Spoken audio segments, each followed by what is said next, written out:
Hello, my lovelies. How are you? Hope you all had really good Christmases. So, I am literally at home from Dubai, and as in, I arrived home about 10 minutes ago, and I could not wait to do this video, and I'm going to tell you why.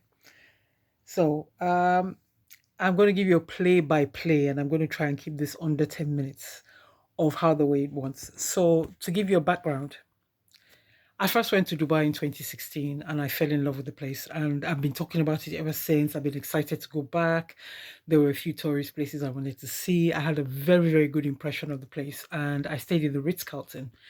And before I went to Dubai, my sister and her family went and they stayed in Roda El Marouj downtown. And my sister was very, very complimentary of the place. She really loved it. And when I went, Ritz Carlton did not disappoint at all. Now, this time round, because I had gone, some of you may know that my eldest child works out there. So I wanted to stay in a place that was closer to him. Problem was, I had gone with the mentality of Ritz Carlton and the expectation that I had from Ritz Carlton and that good customer service that I had in 2016. I had brought that over to this place, Radisson Blue, Damac Hills. Now, this is not to say the entire Radisson Blue was bad, but this particular one was particularly bad. And I'll give you a play by play. So on our first day we got there, we were really tired and we ordered, the next day we were really tired because it's a 4 hour difference. And from 4 hours onwards, starts to mess with your clock. So breakfast is at 10 o'clock, but that's 6 o'clock in the morning our time. And we were just like, oh, 6 o'clock. We were feeling like it was 6 o'clock in the morning. So we ordered room service and that came and that was fine. However, we noticed that the fridge was not working. The fridge was actually blowing hot air. We called an engineer. The first engineer came, said, oh, do this, do that, do that. Didn't happen. Second engineer came, third engineer came. We complained about 5 times, and about 5 hours later, the engineer came and brought a new fridge for us to use. So they didn't repair the old fridge. And then it started to get worse. Now, don't get me wrong, I did enjoy my trip because I was there primarily to see my son. But at the same time, when you pay for a service, you expect a service. And my expectation of a hotel, even if it's a budget hotel, and the Radisson Blue isn't even budget, it's supposed to be 4 star. But even if it's a budget hotel like the Premier Inn, I have never seen the kind of appalling things that I saw in this particular one with the Premier Inn or even Travelodge. This is to show you how bad this place was. And I can only attribute what has happened to this recent influx of outsourcing to Indian companies. Now, don't get me wrong, I have nothing against Indians, but I do think that there's a lot more vetting that needs to be done of some of the staff because without the managers being present, they don't seem to do their work. It's only when the manager is present, then everybody behaves themselves, kind of thing. And it's like, no, behave yourself all the time. The staff was rude. The guests were rude. I had an incident where a guest had a problem with me and my husband being there. People I had never met. Oh, and this became more because yours truly does not suffer fools gladly. I went to town on these people. Let's just say that the time I finished, they couldn't talk because it was unnecessary, uncalled for. Who I am with is not your business. I'm a guest here, paying guest. Why should I be? And the day I filmed, I was still, on the high, enjoying everything because I spent most of my time outside the hotel with my son. But by the next day, we started finding that getting breakfast was a problem. Breakfast runs from 6 to about 9, and most families are usually there between 9 and 10. We got there about 10. Now, my husband doesn't like eating very early, so we got there about 10. And when we got there for 10, we had to wait another 30 minutes to get seated. And when we get seated, we literally had to make sure we eat in 15 minutes, which I just thought I have never seen such a big queue for a breakfast in a restaurant before. Never. Not even at the Premier Inn. And I remember when I was contracting, as a contractor, you just really want somewhere to sleep and wake up because you're trying to save all your money to make your maximum profit. And I never ever saw that anywhere in the world. This is the first time in my life I've seen a hotel do this. This is the first time in my life getting a room service menu took 3 hours. Had I not gone out to eat or ordered out, I'm telling you, that hotel did not impress at all. The staff were rude, the guests were rude, and it was just, what kind of place is this? What kind of place does this attract? And if my son wasn't taking us out, to be honest, I did not enjoy that hotel. It does not mean that the whole holiday was bad. No, I actually still enjoyed Dubai because Dubai Mall, as usual, delivered. Thank you, Dubai Mall, for being the excellent customer service I got in the shops that I went to. And that was the H&M in Dubai Mall and the what's the other one? Oh, I've forgotten. Man, River Island, H&M and River Island Dubai Mall. They were fantastic. The customer service was fantastic.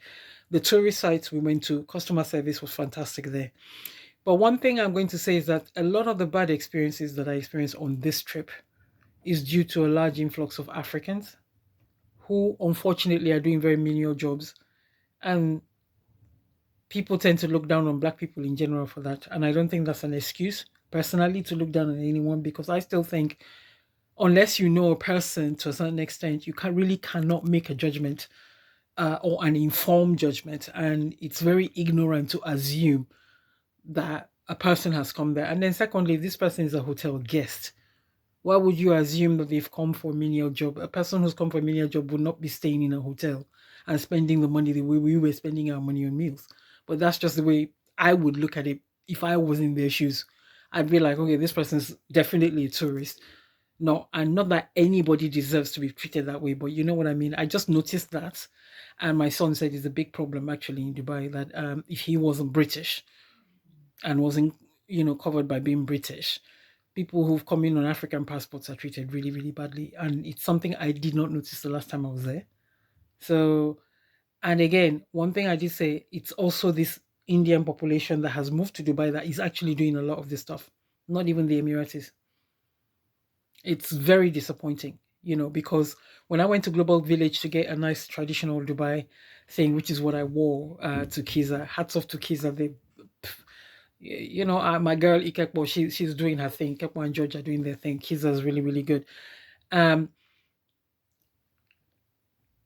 If I got this, she was an Emirati and she gave me the most excellent customer service I have seen. Okay, yes, she was talking to tourists and she's trying to sell and all that. I'm pretty sure she cheated me, but hey, I was so happy with everything that I was happy to pay because I didn't know better, right? And it's unfortunately, I think it's going to bring down the reputation of that place because I had gone there with a very high expectation, and I'm like, no, this place has set the standard for every other place. Emirates, as usual, did their thing, man. Emirates did their thing. I cannot for Emirates. This is the third time I'm taking Emirates. I've taken every class in Emirates. I've taken business. I've taken first. I've taken economy, premium economy. It doesn't matter where I stay on that plane. I'm good, and I always have legroom. So Emirates, they did their thing. I have no fault with Emirates whatsoever because, to be honest, by the time I left, I was in such a bad mood that I was like, the manager was not trying to, would you come back to us again? I said, I'll come back to Dubai again. I'm definitely not coming back to you. I have never been in a hotel where both the staff and the guests are that rude. I just don't understand how somebody will see someone that they don't know, they've never met before, they've never interacted with, and then voice an opinion on their relationship, a romantic relationship. It's not your business. Well, I'm a grown woman. You're not my father or my mother. You don't get to comment on stuff like that. It's the stupidest thing. And I'll tell you what was even worse. This person, I mean, you all know how young my husband looks. This person assumed that I was with a toy boy. Again, none of your business. Even if I was, it's none of your business. That's not for you to qualify. You understand why a perfect stranger feels the need to qualify something that is none of your business? I don't know. And there was just a lot of nonsense going on that I was like, nah, it didn't leave a good taste. So I told my son, I said, I'm very sorry, son. I wanted to be near you this time because that area is a bit more residential, a bit more of the real Dubai. And maybe that's, and I know my son is very keep himself to himself. He kind of stays with people who work with him. So he doesn't really interact that much with this lot. But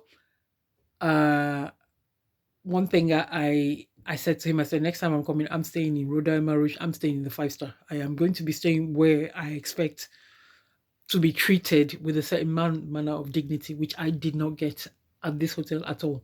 I got it everywhere else. I mean, all the restaurants I went to were outside the hotel. I got it everywhere else, but the hotel was just appalling. Appalling. That's all I can say. And I'm sure you've seen my post by now. If you haven't seen it, go check my wall. There's a post there showing what they did to my luggage on my way back. These are the Indian companies that are having these baggage handlers coming. They need, the managers of these companies really need to vet their people, because they're going to give them a bad name. If they keep treating tourists like this, no one's going to come. And the government of the UAE needs to keep an eye on these people. They're going to spoil the good work that has got us to think, oh, UAE is such a good place. They're going to spoil it if they do not keep an eye on these people. So this is what's happening now.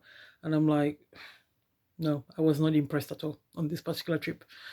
So you may see a lot of social media complaints, because I am going to complain. I am not that kind of person. Sorry, I'm a tourist. I deserve to be treated well. Oh, I have one more story about the spa. So you guys remember when I said I had a complimentary star? The hotel said, oh, by the way, your stay comes with a complimentary star stay. And I was like, oh, good. I'll get a back massage and then I'll do a facial. I'll pay for a facial. Now, the total of everything was going to be like £50 equivalent. And you guys know how much spa costs in this country. There is no way you would get those two for £50. So I was like, okay, I'll just go get it because, I've got the complimentary. I'll get the other thing. And I got there and I got to the complimentary. And this woman, this Asian woman, I am not joking, she looked me up, she looked me down. And she said, well, I can't find anything here that says for you. I said, well, the hotel told me that I have the complimentary. She said, well, normally they send them something. So I said, oh, okay, let me go find out. Now, this is where the conversation broke down. She now put her hands, folded her arms, looked at me up and down and said, mm-hmm. And my head just went, bitch. Did you just say mm-hmm to me? You think I'm going to come here and steal £50 worth of spa? What the heck? Fuck. This is the kind of appalling treatment that I got in this place. I'm not joking. When I was in Ritz-Carlton, I was going to the spa like every day. I was treated like a queen. And I'm like, no. Nothing will make me come back to that hotel. That is the worst possible hotel in the world. Radisson Blu. Now, even Radisson Blu, I know that it's not all of them, but I will never go to Radisson Blu after what I experienced on this trip. And like I said, with everything in life, there's good and there's bad. This just happened to be the bad lot of the point. It does not spoil the whole UAE for me. It does not spoil human beings, does not spoil Asians for me, does not spoil anything for me. I just happen to be dealing with a very rotten set of people at this particular period. So that's just the way it is. It will not put me off. It's just that next time I'll be staying somewhere else, more upgraded. Anyway, I thought I'll give you that one because I could not wait to tell you how this went. Till the next time, speak later. Bye.